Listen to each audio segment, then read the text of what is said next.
Hi everybody, welcome back to Leonie's kitchen. I know that a lot of you are visiting her kitchen at the moment and being inspired to cook some different things, and so am I, which is a miracle. Those of you who know that I have a great aversion to cooking anything or bothering very much with what I eat, in fact, so eating the same thing over and over again.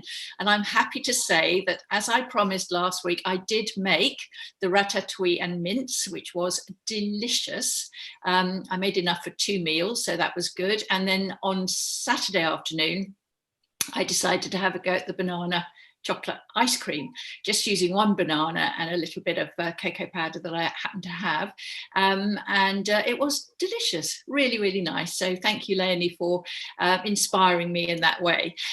Today, we've got a couple of really nice, easy lunch dishes for you. So one of them is a Chinese leaf salad with mango, and the other one is a broccoli omelette with nut sauce, which sounds incredible. So straight over to you, Leonie, to go through the salad first.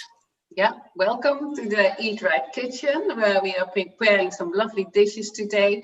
Often when people think about salad, they think about lettuce, tomato and cucumber, which is really boring, I think, in my opinion, because there is so much variety in salad. So hence this one, which includes Chinese leaf. Have you ever seen Chinese leaf, Tricia? This is what it looks like. I didn't know it. I was looking at the cabbages because I thought it was a cabbage, but actually it is a leaf salad. So you can use it. It's really ideal and it's got lots of benefits. But you knew about it. I've seen it. You've seen it? Yeah, I don't think I've eaten it. But well, if the ladies are looking for it, it's in the salad section in the supermarket. So this is the main ingredient. We're of course using a mango, and I'm going to show you how I make a mango. There are different ways how you can clean a mango, of course, but this is the way I've done it for many, many years. I'm going to use some soy sauce, some low salt soy sauce. And I'll tell you why I'm using low salt soy sauce a little bit later. Then I have pressed an orange, a small orange, and a lemon, which I'm going to use for the dressing. A little bit of extra virgin olive oil. I'm using ginger as well. We will talk about the benefits of ginger a little bit later. A little bit of a chili pepper. Now, if you don't like a chili pepper, just buy a little paprika. They have these mini paprikas in the supermarket, which I found recently. And they're really nice because they're nice and crunchy. You can just eat them like that. Of course, not when it's a chili pepper, because then you'll burn your mouth, which isn't a good idea. I'm going to use a couple of spring onions as well for the salad. And then I'll top it off with some almonds and some sesame seeds as well. And then the final ingredient is a bean sprout. So I'll tell you a little bit more about that as well in a minute. Let me show you how I'm making it. And I'll start by making the dressing. Do you make salad dressings yourself, Tricia, or do you buy them ready-made? I always make them when I'm in France. So I buy extra virgin olive oil and I buy balsamic vinegar, sometimes wine vinegar. And I just use, I also always put a little bit of sugar in, tiny bit, and a little bit of Dijon mustard. Mustard, yeah, that's lovely. I put that into a jam jar and shake it up. And then there's probably enough in there for several, well, for a few meals. So I tend to make quite a lot in one go, but I don't do any of that when I'm here because that's not how I live. You're busier. In France, you tend to be on holiday, of course. It's a really good idea to prepare a dressing for a couple of days, because otherwise, if you have to mess around every time when you have a salad with a little bit, it's the same way I do it. I have a bottle of extra virgin olive oil. I take some out and then I add balsamic vinegar and then some herbs, a little bit of stevia I put in there, and I just shake it. And then you can put herbs and spices on it later as well. So it's like a base sauce, which I can just pour out of a bottle rather than buying it in the supermarket. Of course, you then know that you have lovely ingredients that are healthy for you. Right, so I'll start by cutting up the pepper. So I'm going to show you here. Yeah, I think you can see it. Fantastic. So taking off the top, you don't want to have the seeds in here. And I have to confess to you, Tricia, that I haven't used a chili pepper. I have hot flushes, and if I eat spicy dishes that are hot, my flushes sort of increase. So I have cheated a little bit with using a sweet pepper. I hope you don't mind. No, of course not. So that's a tip. I'm not very keen on chili, actually, so I would probably prefer that. So that's just an ordinary small red pepper. Yeah, a mini pepper, and they sell them in the supermarket. They have them in yellow as well, so you can bring a lot of variation. And it's a lovely snack for children, because you can just eat it raw. If you wash them, you can put it in the lunchbox as well, or on a salad. And they're really tasty, actually, but of course they're not so hot as chili peppers. So this is the way I'm cutting mine. And this is the first thing that goes into the dressing. I've got a little bowl here. So I'm going to put these in there first. Make them, if you cut them as fine as you can, because that will make the dressing just a little not so rough. And I think a dressing needs to be a little bit dainty, really. So that's this. Then I'm going to add some lemon juice, which I pressed myself freshly beforehand. Some orange juice, freshly squeezed. And I think that the juice of just one lemon and the juice of one orange? Yeah, that is a small orange, so don't take a large one, and a small lemon. Yeah. So then I'm going to add some soy sauce. Now, we talked about soy sauce before. Soy sauce is very salty. Hence, I always go for the low salt option, because if you take the normal salt option, the amount of salt you have in there is already a third of your daily intake of salt. So I always recommend to take this one. It's readily available in the supermarket, so I mix that as well. I'm putting in the rind and the zest of a lemon. So in this case, with this dressing, you really use the whole of the lemon and the orange. So that's pretty good, really. Don't throw anything away. That's what we like. I'm going to put some ginger in there, which I already grated, which will give it a really lovely bite. Just to show you how I grate my ginger, I have this wonderful tool, which I didn't know about till about 3 or 4 years ago. And it's so simple, because you grate it like that. And you just take it out at the back. And I use about 1 to 2 tablespoons of ginger. So that's my ginger done. Add some fresh one to it as well. And then some extra virgin olive oil. So we give this a bit of a stir. So that's the dressing. It's quite a lot of dressing. To be fair, I think you could use this a couple of times, but it's just a wonderful, easy way of making a dressing, and store the rest in a box or in a bottle, like you said, in a jar, because that keeps really well. Then I have my Chinese cabbage. It is a really, really healthy vegetable.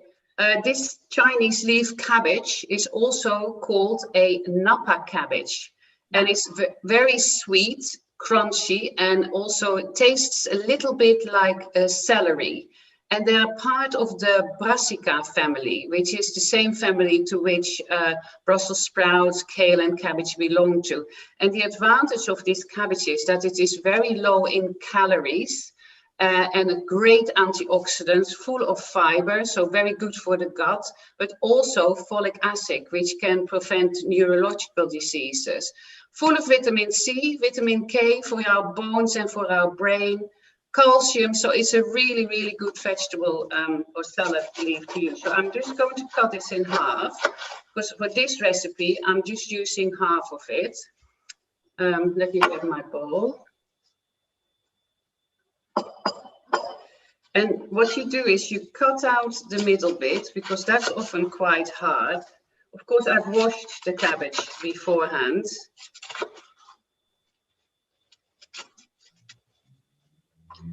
And then it's very simple, just a matter of cutting it up in very thin slices.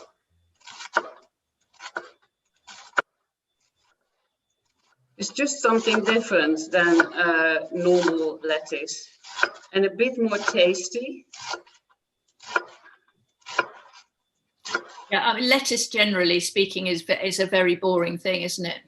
It doesn't taste like anything, I think. It is boring, so you need to add something to it, nice other vegetables, and this is to be fair, I never thought about making a salad with fruit in it. I was in France a couple of years ago, and they had just a salad with some raspberries and strawberries in it, and I thought, oh, that's a weird combination. But it's really, really nice, actually. Hence, I sort of explored things like the mango to try that. So I've just added this to the bowl. Here are my spring onions, 2 of them, belonging to the allium family. We did that last week, so very good for antiviral and antibacterial. I like the salad onions because they're not so strong, so they're ideal to use in salads and cut them up very finely. That's how I do it. And I find that salad onions are also really delicious with tuna and tomatoes. Maybe that's a recipe we should do in the next couple of weeks while we're still meeting up. Yes, absolutely. Yeah. With fresh tuna or tinned tuna? I use tuna out of a jar. So it's a bit better than the tinned one, but if you have tinned, it's fine as well. I think with those sorts of things, like tuna, for example, just don't eat too much of it, and then it's fine. If you eat it every day, then it could be harmful, but sometimes difficult to find healthy tuna. So I'm just putting these spring onions in the bowl together with the other over here.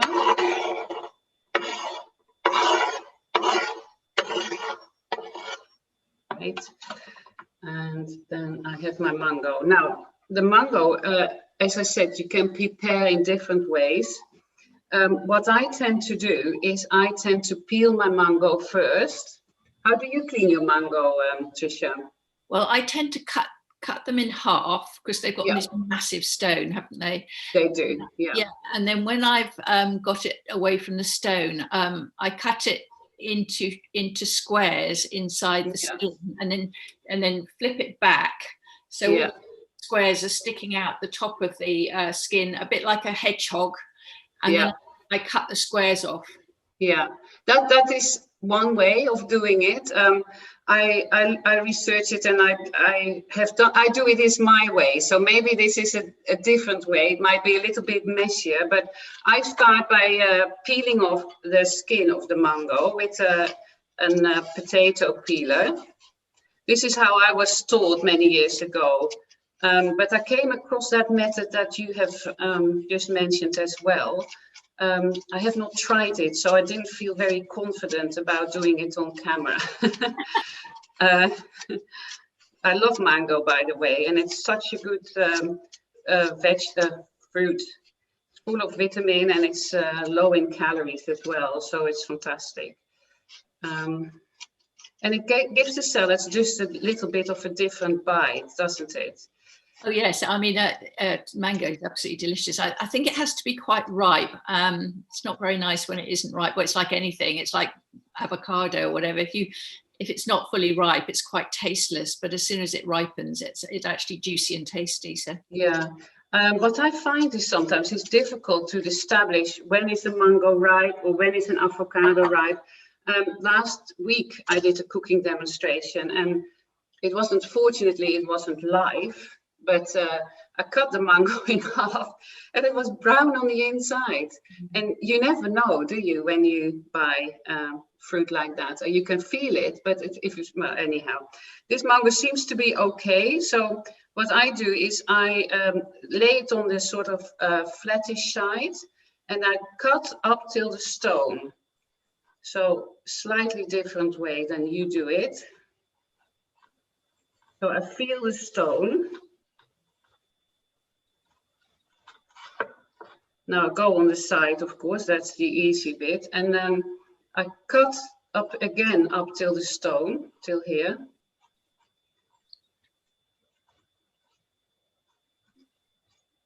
Just make sure that I don't cut my fingers. And then I just get the bowl and cut it off like that. So you get the same idea, yeah. but without the peel. And that's my preferred way. That's how I was taught. But I'm going to try the other method as well. I'm only going to use half a mango. So I'll leave the rest for later. Just put it in here, and then I'm going to cut this bit up as well. Do you tend to use your mango when you make a salad, Tricia, or do you just eat it on its own as well? I would tend to just eat it as fruit. Yeah.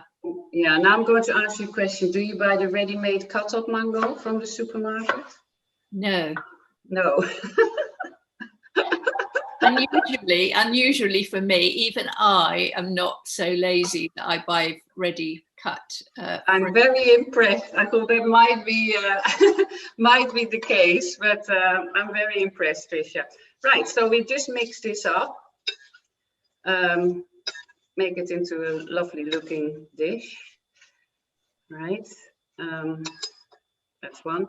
Then I'm going to, not all of it, because me and my husband are eating this later, and I don't want it to be soaking in the mix. So because I've made quite a lot, I just drizzle this over, maybe 2 or 3 spoons, and then I'll keep the rest in a jar for another time for tomorrow.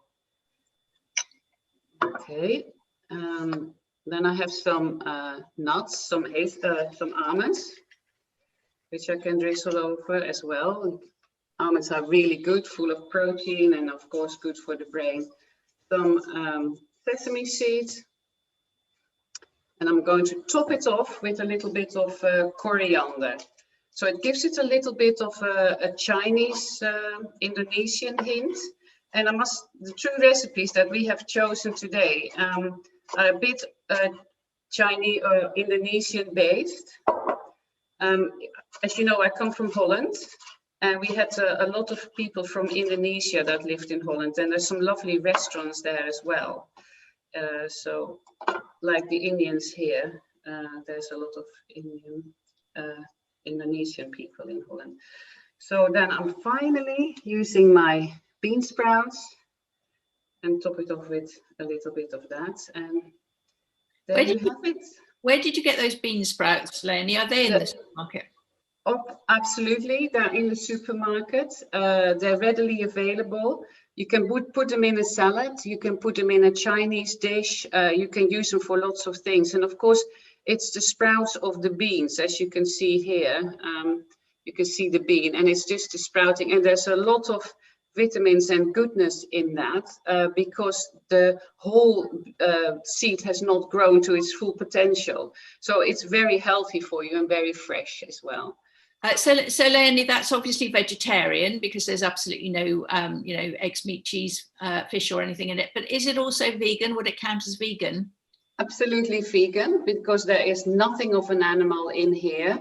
Vegan means you don't eat any animal products, no eggs. So this is definitely a vegan recipe, yes. And you can vary it to your taste. So you can put, as I said before, strawberries, raspberries in it. Just be creative and put in there what you like. Yeah, okay. That's true. Yeah, no. And it's a really good side dish for a lunch. And actually, the next dish that we are making, we will have this for lunch, my husband and I, because it sort of goes really well together. Hence, we chose it today. So yeah, so there we are. That's the Chinese leaf salad with mango. Beautiful. Okay, so now it's time for our broccoli omelette with nut sauce. Let me show you what the ingredients are. We have an onion. I've used a whole red onion, love onions. I've used eggs, of course, 4 of them. If you buy eggs, buy the organic large ones because you get better value for money. That's what I thought about. I'm using broccoli, which I've already pre-cooked. I've cooked or steamed. You can steam it as well. I know you like steaming, and I also know that you like purple broccoli. You can easily use that as well. It's not a problem. Steaming, I think, keeps the taste better than cooking, but prepare it the way that you want. Then we're using a red and yellow pepper, which I've already cut up as well. I'm using some nut sauce. I've used almond butter here, which I will show you how to make the nut sauce with. The onion that I have, I've already fried, so that's ready to go in. Then I have some garlic, a small clove of garlic, some desiccated coconut to finish it off, some cumin. So that's something that might be unusual for people to use in an omelette, but it's really tasty. Some salt and pepper, and then I have some coriander again to garnish it. So I'm going to start by making the omelette. The recipe is for 2 people. So if you want to make it for 1, of course, half it. So that's what my advice is. Normally, I would recommend people guys use extra virgin olive oil and maybe even coconut oil. But this pan that I have, which is a non-stick frying pan, doesn't take olive oil. So today I've used butter, and I've used unsalted butter, which is grass-fed, which you can also use for an omelette. It's really your choice. There's nothing wrong with having a small amount of butter in your diet. Do you ever eat butter, Tricia? Depends. I will put it onto Ryvita sometimes if I'm having soup. So I might have a couple of Ryvita with a little bit of butter on. Yeah. It's lovely, isn't it? So, and I sometimes I make my own bread and I put butter on as well, which I really like. Right. Okay. There we are. So I have cracked 4 eggs in here, which I need to whisk. As mentioned, use organic large eggs. Eggs have had a bit of a bad name in the past because it was said they would high your cholesterol. Eggs, however, are really good for amino acids. Our body needs amino acids. They're the building blocks of our bones, of our cells. Now, 9 of those you can eat through the foods, but the other 11, the body will make itself if it gets fed those 9. And an egg is one of the highest amino acids that you can have in any animal product. And in my opinion, there's nothing wrong with having 2 eggs a day. Nothing wrong with it whatsoever. I'm putting in 1 fried onion, which I fried yesterday, because otherwise I thought it would take too long for the cooking show today. I'm putting in the pepper and the yellow and the red pepper. Well, if the ladies looked at the red pepper soup, pepper is fantastic, full of vitamin C. So mixing that.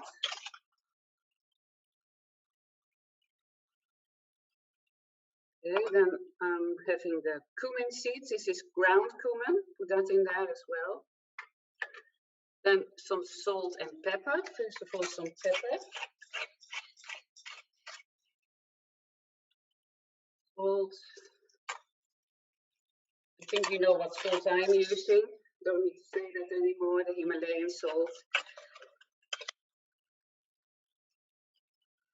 And then finally the garlic. Make sure it's all gone. I don't crush my garlic. I know you buy it ready-made, don't you, Tricia, in a jar? I have been known to, Leonie. Yes, I have. Yeah. If you buy the fresh one, I would recommend not to crush it with a garlic press, but cut it up in little bits because it holds its nutrients, vitamins, and minerals better. So I'm heating up the pan. I'm going to use half the quantity because the recipe is for 2 people.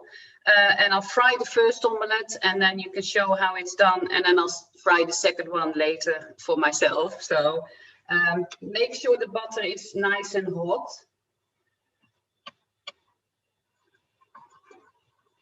Takes a bit of time. Do you ever fry in butter, Tricia? Yeah, I quite like omelettes cooked in butter. I just think it makes the omelette taste nicer. That's true, yeah. Make sure that the pan is very hot. So half of it goes in. I just use a ladle and make sure that it's nicely spread.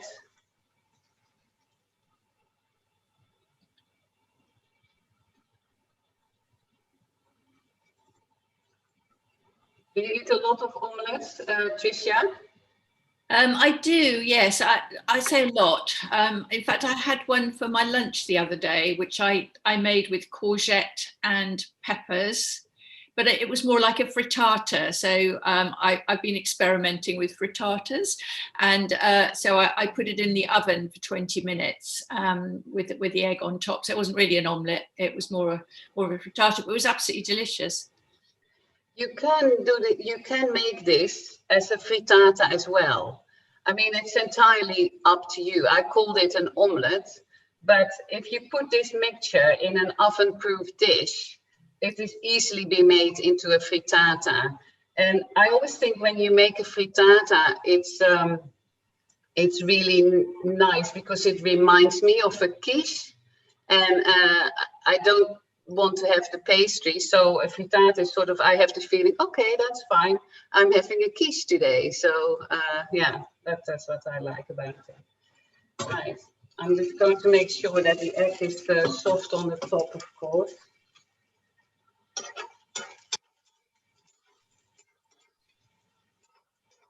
I have a huge aversion to runny egg. I literally can't eat runny egg. If I have a fried egg or a boiled egg, it has to actually be set, the yellow bit. So when I make an omelette, I actually cook it until that's why I usually shove it under the grill, in fact, because I can't stand anything that's sloppy, a sloppy egg. So I'm a bit weird like that, which is why the frittata is good for me, because it's absolutely, it's set and you don't get that sloppiness. So when you say make sure it's runny on top, my stomach goes, ugh. No, what I'm saying is make sure it isn't runny on the top.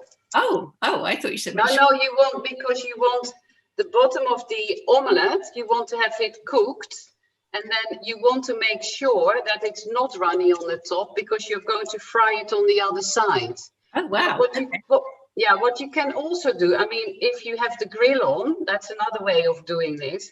If the pan is oven proof, you can just shove it in the oven and then grill it on the top, and then you have the same effect. But I just wanted to show you how to make an omelette, and I'm taking a big risk here because I'm already scared about turning it over and breaking it up. So we won't judge you, Leonie. Of course, you need to toss it really in the air.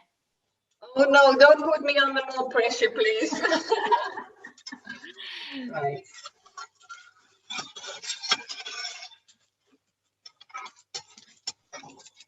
And you must remember, Tricia, that I am not a chef. I do, Leonie. Okay, there we go. 1, 2, 3. No, not quite. That's not. Oh, there we are. Not too bad, but it broke up. Let me show you. Never mind. We can save it a bit. Look, there we are. It's absolutely fine. Not too bad. We get the idea, and I really like the idea of turning it over, because that would satisfy my need to have it, dry. And definitely, it will cook at the bottom. The next thing I'm going to show you is how to make the nut sauce. So I've got in here some almond butter. There is an easy way, and there is a more difficult and laborious way.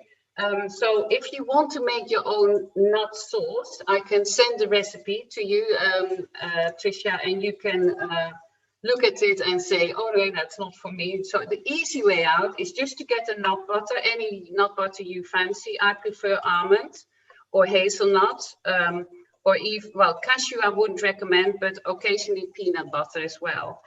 And I'm just going to heat this up very slightly. And in order for it not to dry out, I'm putting some extra virgin olive oil on, just a little bit, say about half a tablespoon. And then I'm mixing it up and heating it up. So this is the really easy way. You can, if you want, also add some garlic to make it nice and tasty. And the idea is that it's hot. Just doing this.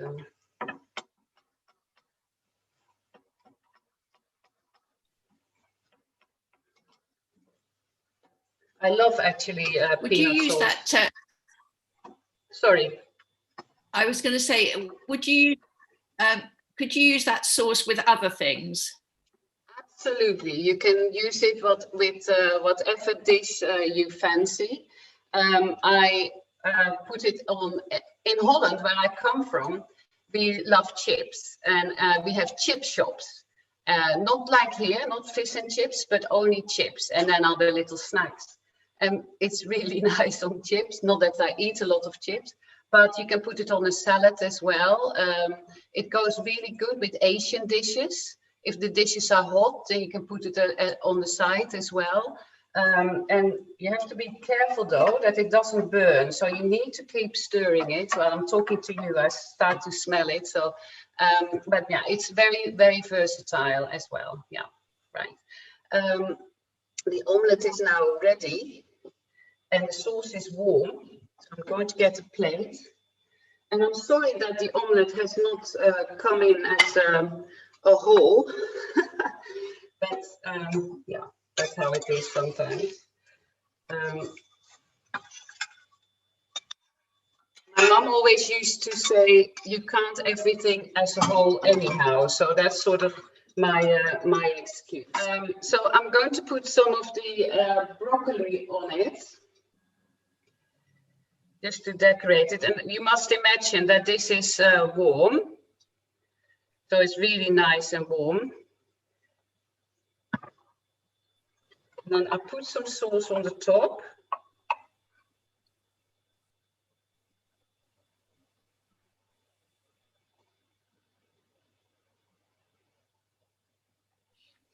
So we put the nut sauce on, and then we put some of the bean sprouts on it as well. And if you want, and this is actually optional, you can add some desiccated coconut over it. So it gives it a really nice Indonesian dish. So this is the slightly broken up pancake, which will actually taste delicious and you barely need to cut up. So that's the broccoli omelette with nut sauce. And this serves one person. So you get all your carbohydrates, all your protein, your vegetables in here. So yeah, it's very tasty. So that was this week's recipe. Excellent, Leonie. That looks really, really delicious. I can imagine that being absolutely delicious. I thought you would like that, Tricia, because it's quick and easy, and you can just pour it in the pan and heat it up. And you can put some salt, pepper in it. You can make it as tasty as you want. Sometimes you can put soy sauce in, garlic. So you've got lots of varieties. Lovely. And we've been talking about next week. We're going to do some chocolate cookies. Yeah, so you know, going towards comfort food, something that a nice snack, but still quite on the healthy side rather than the unhealthy side. I'm knowing you.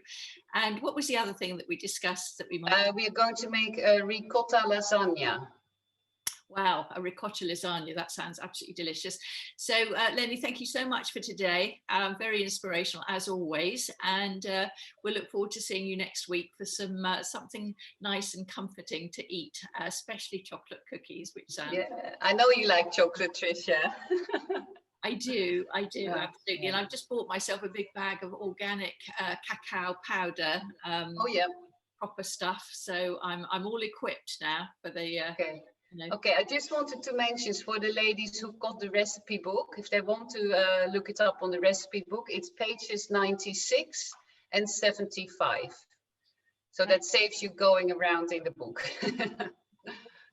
So I thought the chocolate one is on 96, is it? No, this is today's recipe I'm talking about. Today's recipe, okay. Yeah. Let me hold the book up. So if you haven't got Leonie's book, here it is. And you buy it direct from her website, which is www.eatwright.co.uk, I believe. That's it. So there you go. Thank you. It's packed with really inspirational, wonderful and delicious recipes. So thanks for that again. As I said, Leonie, look forward to seeing you next week, and bye-bye everybody. Bye-bye. Thank you very much. Thanks for joining me.